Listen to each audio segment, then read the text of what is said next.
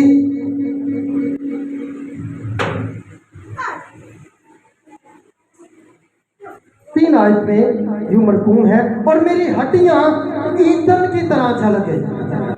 زبور نویس کیا کہتا ہے؟ میری ہڈیاں ایندھن کی طرح جل گئی، یعنی کہ وہ اس محاورے کو اکثر بولتے رہتے ہیں۔ کیوں؟ جب پریشانی کے عالم میں ہوتے تھے، نا امیدی کے عالم میں ہوتے تھے، تب وہ کہتے تھے کہ میری ہڈیاں سوکھ گئی، یعنی کہ بچنے کی کوئی امید نہ رہی۔ جیسے کہ ہم دیکھتے ہیں بائبل مقدس میں جب آدم اور حوا نے گناہ کیا اور گناہ کی حالت میں جب وہ تھے، اپنا نافرمانی کی وجہ سے جب وہ ماننے کی بھی کوشش نہ کرتے تھے، تب بھی خدا نے ہی ان کے پاس آنے کا منصوبہ بنایا۔ تو اب بھی ہم یہاں پر دیکھتے ہیں کہ اب بھی جو منصوبہ ہے وہ خدا ہی ان کے پاس آنے کا بنا رہا ہے۔ جب ہم پہلی آیت کو پڑھتے ہیں، وہاں پر لکھا ہے خدا کا ہاتھ مجھ پر تھا، خدا کا ہاتھ مجھ پر تھا اور اس نے مجھے اپنی روح میں اٹھا لیا، اس وادی میں جو ہڈیوں سے پر تھی مجھے اتار دیا۔ خدا کا ہاتھ مجھ پر تھا، اس سے کیا مراد ہے؟ ہم سوچنا شروع کر دیتے ہیں کہ یہاں پر خدا کا ہاتھ ہے، تو ہم سوچنا شروع کر دیتے ہیں خدا کا ہاتھ ایسا ہوگا، خدا کا ہاتھ ویسا ہوگا، خدا کا ہاتھ انسان کی طرح ہوگا۔ نہیں، بائبل مقدس میں لکھا ہے اور اس نے روح میں مجھے اٹھا لیا۔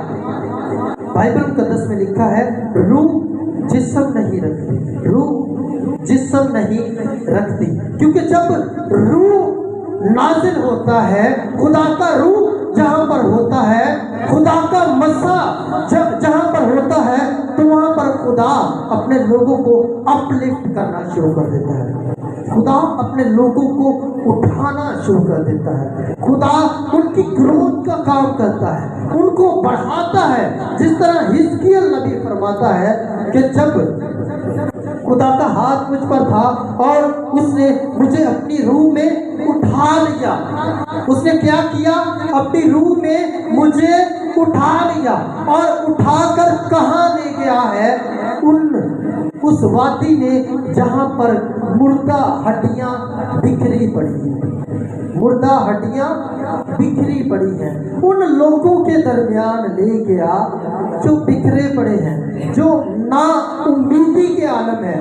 جس طرح ہم میں سے بعض لوگ نا امید ہو جاتے ہیں، پریشان ہو جاتے ہیں، ابلیس کی کسی جھگڑن میں آ کر ایسے نا امید ہو جاتے ہیں کہ اب تو میں زندہ ہونے کا ہی نہیں، اب تو میں زندہ ہوں گا ہی نہیں، میں مر چکا ہوں، اس پریشانی سے میں نکل ہی نہیں سکتا، میں ایسا ہی رہوں گا، میں بوسیدگی کی حالت میں رہوں گا۔ لیکن یہاں پر کلام ہوا ہے، بات ہوئی ہے، خدا نے اپنے بندہ سے کہا ہے اے آدم زاد کیا یہ ہڈیاں زندہ ہو سکتی ہیں؟ خدا نے اپنے بندہ سے بات کی ہے، کیا یہ ہڈیاں زندہ ہو سکتی ہیں؟ تو حزقیل نبی نے کیا جواب دیا؟ اے خداوند خدا تو ہی جانتا ہے۔ پھر خدا نے اس سے کہا ان ہڈیوں پر نبوت کر، ان سے کہہ اے سوکھی ہڈیوں خداوند کا کلام سنو۔ اے سوکھی ہڈیوں کیا کرو؟ خداوند کا کلام سنو۔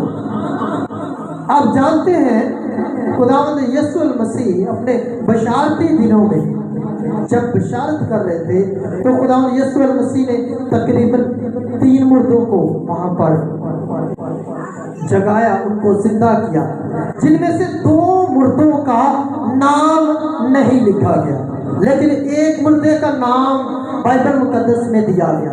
2 مردے، ان میں سے ایک تو 9 شہر کی بیوہ کا، جس کو خدا یسوع المسیح نے بولا اٹھ کر آؤ، اور وہ اٹھ کر ہوا، اور دوسرا کون سا تھا جانتے ہیں؟ شاعر کی بیٹی، جس کو خدا یسوع المسیح نے فرمایا اے تبیتا، جس کو تبیتا کہہ کر بلایا، وہ اٹھ کھڑی ہوئی۔ ان دونوں مردوں کو خداوند یسوع المسیح نے پاس جا کر جگایا، لیکن ایک مردہ ان کو کلام کے ذریعے جگایا۔ اور ہم دیکھتے ہیں یوحنا کی انجیل میں اس کے پہلے باب میں وہاں پر لکھا ہے ابتدا میں کلام تھا، کلام خدا کے ساتھ تھا، وہی کلام خدا تھا، اور کلام کیا ہوا؟ مجسم ہوا۔ کلام کیا ہوا؟ مجسم ہوا، اور اسی کلام کا یہاں پر ذکر ہے۔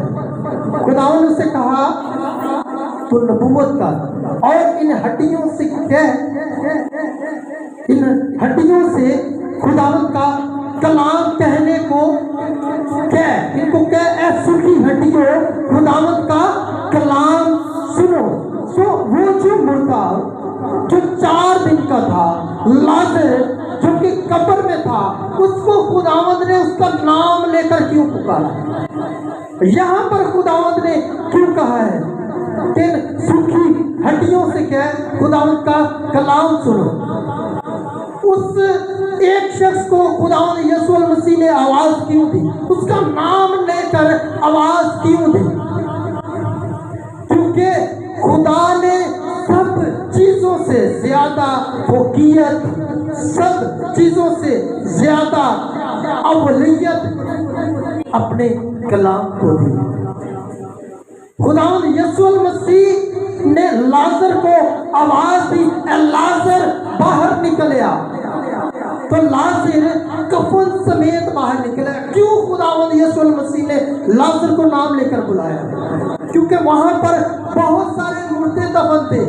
اگر خداوند یسوع المسیح کہتے کہ اے سوکھی ہڈیوں، اے قبروں اپنے مردے دے دو، تو وہاں پر سب مردے زندہ ہو جاتے۔ سو خداوند یسوع المسیح نے اس لیے لازر کو نام لے کر بلایا کہ اے لازر قبر سے باہر نکلیا۔